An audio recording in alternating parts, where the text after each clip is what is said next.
Atvik málsins eru þau að árið er 1996 og atvikin í þessu máli gerast á bænum sem að Gísli bjó á fyrir norðan. Miðvikudaginn 24. apríl árið 1996 ók hún Sigrún frá heimili sínu í Reykjavík til bróður síns að Steinsstöðum. Tilefni ferðarinnar var meðal annars að ganga frá dánabúi móður þeirra. Sigrún ætlaði svo að fara aftur heim til sín á sunnudeginum 28. apríl.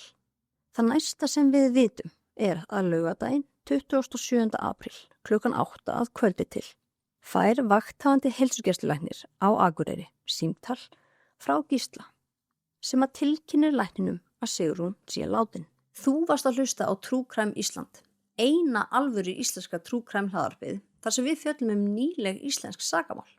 Ef þú vilt hlusta á meira, þá ferðu á kratos.is og kaupið þér áskrift. Í áskrift ferðu aðgang að öllum fyrir þáttunum okkar ásamt glænýjum þætti af hverjum einasta mánuði og svo gefum við stundum út aukaþætti og seríur og þeir sem er í áskrift koma í lokaðan Facebook-hóp þar sem við setjum inn alls konar upplýsingar. En sjáumst í áskrift!